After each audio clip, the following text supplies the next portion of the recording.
नमस्कार दोस्तों। मैं नवीन कुमार अपने चैनल लैंग्वेज ऑफ प्लैनेट्स में आपका स्वागत करता हूं। दोस्तों, आज का हमारा विषय है कि इंसान को जीवन में ज़रूरत पड़ने पर क्यों नहीं मिलता अपने भाई बहनों का, अपने मित्रों का, अपने पड़ोसियों का सहयोग, और क्या होती हैं वो ग्रह स्थितियां जिनके चलते ये लोग अक्सर कई बार षड्यंत्र भी या आपके खिलाफ धोखा भी आपको दे देते हैं। यदि ये विषय और इससे जुड़ी जानकारी आपको अच्छी लगे तो ज़्यादा से ज़्यादा दोस्तों के साथ इसे शेयर कीजिएगा, लाइक कीजिएगा और चैनल को सब्सक्राइब कीजिएगा। दोस्तों, जैसा आप स्क्रीन पर देख रहे हैं, कालपुरुष कुंडली मेष लग्न के स्वामी मंगल। अब दोस्तों, जन्म कुंडली के तीसरे भाव के स्वामी बुध हैं। यदि जन्म कुंडली के अंदर कुंडली के तीसरे भाव का स्वामी कुंडली के छठे भाव में जाकर बैठ जाता है, तो चाहे लग्न कोई भी हो, कुंडली के तीसरे भाव का स्वामी जो भी ग्रह है कुंडली के छठे भाव में जाकर के बैठ जाता है, तो ऐसे इंसान को उसके भाई बहनों का, उसके पड़ोसियों का सहयोग अधिकतर नहीं मिलता। और कई बार तो कंपटीशन की भावना के चलते, प्रतिद्वंदिता की भावना के चलते ऐसे लोग अपने भाई बहनों का सहयोग नहीं पा पाते। अर्थात ऐसे लोगों के भाई बहनों के मन में या पड़ोसियों के मन में इनके प्रति कुछ जलन का भाव हो सकता है। कंपटीशन उन लोगों के मन में हो सकता है या बिना किसी कारण के जलन की भावना उनके मन में हो सकती है, जिसकी वजह से वो लोग सहयोग नहीं करते। और कई बार यदि तृतीयेश पाप प्रभाव में भी हो, तो ऐसी स्थिति में कई बार जातक के खिलाफ अपने ही भाई बहन या अपने पड़ोसी षड्यंत्र तक कर जाते हैं।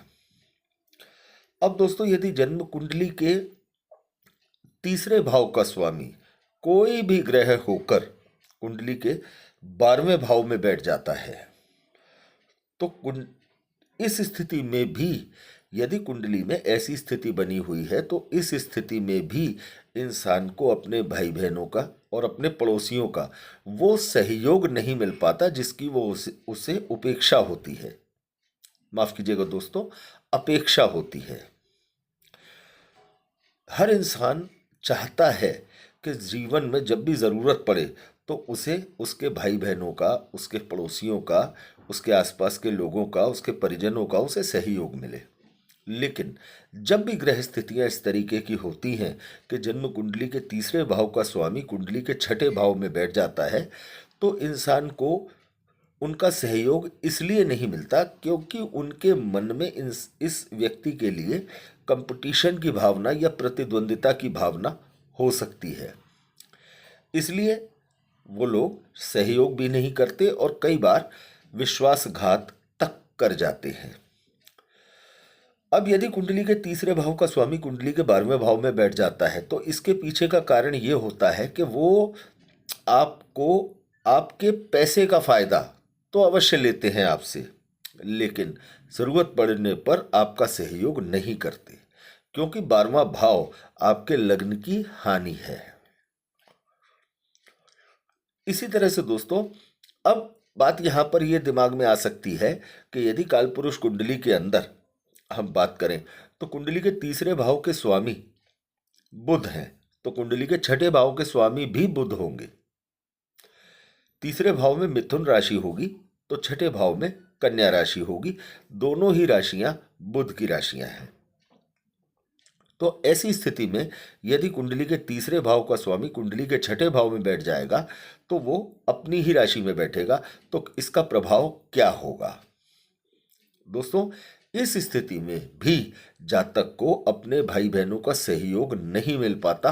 अक्सर देखा जाता है कि उसे सहयोग नहीं मिल पाता, लेकिन यहाँ कुंडली के तीसरे भाव का स्वामी भी बुध है, कुंडली के छठे भाव का स्वामी भी बुध है और वो छठे भाव में बैठ जाता है, तो यहाँ पर जातक के खिलाफ षड्यंत्र या विश्वासघात करने की संभावना समाप्त हो जाती है, लेकिन सहयोग उस जातक को नहीं मिल पाता।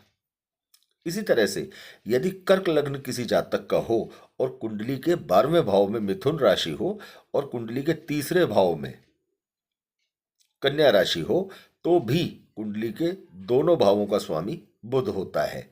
यदि कुंडली के तीसरे भाव का स्वामी, कन्या राशि का स्वामी कुंडली के 12वें भाव में बुध अगर बैठ जाता है तो जातक को सहयोग नहीं मिल पाता, लेकिन जातक के भाई बहन उसका अनौपचारिक या अनुचित लाभ नहीं उठाते। इसी तरह से दोस्तों, यदि जन्म कुंडली के पंचम स्थान का स्वामी यदि कुंडली के छठे भाव में बैठ जाता है तो जातक को अक्सर अपने दोस्तों का सहयोग, अपने मित्रों का सहयोग, अपने प्रेमी जो भी जिससे वो प्रेम करता है उसका सहयोग मुसीबत के समय या जरूरत के समय नहीं मिल पाता। और यदि कुंडली के पंचम स्थान का स्वामी कुंडली के 12वें स्थान में जाकर के बैठ जाता है तो कई बार मित्रों का सहयोग या प्रेमी जिसका भी वो जिससे प्रेम करता है उसका सहयोग तो मिलना दूर, कई बार देखने को ये भी मिल जाता है कि उसके मित्र या उसका प्रेमी जो होता है वो उससे विश्वासघात भी कर जाता है। अब दोस्तों, इसके अलावा कई बार इंसान को अपने ही प्रेजेंटेशन की ज़रूरत होती है। ऐसी जगह इंसान जाता है जैसे उसका कोई इंटरव्यू है या उसको अपना कहीं अपने आप को रिप्रेजेंट करना है, वहाँ पर उसे उसकी वाणी की, उसके शब्दों की एक शालीनता की और एक समय पर सही बात को कहने की आवश्यकता होती है। यदि जन्म कुंडली के दूसरे भाव का स्वामी कुंडली के छठे, 8वें या 12वें भाव में बैठ जाता है तो भी इस तरह की दिक्कत आती है कि इंसान वक्त पड़े पर या ज़रूरत पड़े पर अपने शब्दों के जरिए अपनी सशक्त तरीके से अपनी बात को नहीं कह पाता, उसकी वाणी उसका साथ नहीं दे पाती है। यदि जन्म कुंडली में इन सभी जो योग हमने बताए हैं, इन सभी, चाहे वो दूसरे भाव का स्वामी हो, चाहे वो कुंडली के तीसरे भाव का स्वामी हो, चाहे वो कुंडली के पंचम स्थान का स्वामी हो, यदि अपने भाव से छठा, 8वां या 12वां बैठ जाते हैं तब भी संबंधित भाव के कारकत्व का सहयोग मिलने में दिक्कत आती है। जैसे कुंडली के दूसरे भाव का स्वामी अगर कुंडली के सप्तम स्थान में या नवम स्थान में या लग्न में बैठ जाता है तो भी जातक अपने आप को कई बार अपनी वाणी के जरिए अपनी बात को ठीक तरह से व्यक्त नहीं कर पाता, अपने आप को ठीक से रिप्रेजेंट नहीं कर पाता। इसी तरह से कुंडली के तीसरे भाव का स्वामी यदि अपने भाव से छठा, 8वां, 12वां बैठ जाता है तब भी इंसान को कई बार अपने भाई बहनों से, अपने पड़ोसियों से सहयोग नहीं मिल पाता, उसे संघर्ष का सामना करना पड़ता है। इसी तरह से कुंडली के पंचम स्थान का स्वामी यदि अपने भाव से छठा, 8वां, 12वां बैठ जाता है तब भी इंसान को अपने मित्रों का, अपने प्रेमी का कई बार मौका ज़रूरत पड़ने पर सहयोग सही समय से नहीं मिल पाता। अब यदि कुंडली के दूसरे भाव का स्वामी नीच राशि में आ जाता है या कुंडली के तीसरे भाव का स्वामी नीच राशि में आ जाता है या कुंडली के पंचम स्थान का स्वामी नीच राशि में होता है, तब भी इंसान को प्रॉपर सहयोग नहीं मिलता, चाहे वो अपने भाई बहनों का हो, चाहे पड़ोसियों का हो, चाहे वो अपने मित्रों का हो, किसी प्रेमी का हो या अपनी वाणी का ही क्यों ना हो।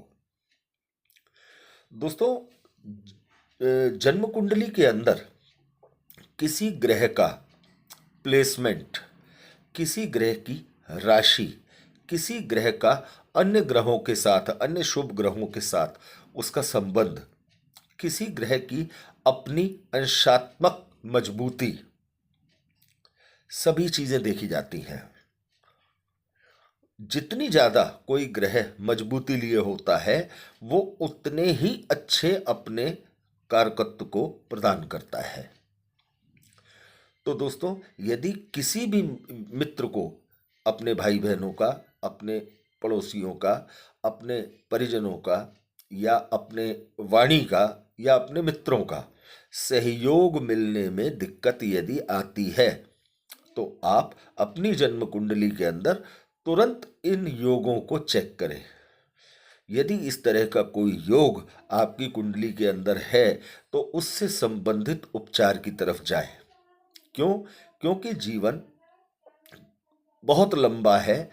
जीवन में कई बार ऐसी भी परिस्थितियां आ जाती हैं जब इंसान को अपने अलावा किसी दूसरे के सहयोग की आवश्यकता अक्सर पड़ती है। तो दोस्तों, जरूर अपनी कुंडली पर इन सभी योगों को आजमा कर देखें।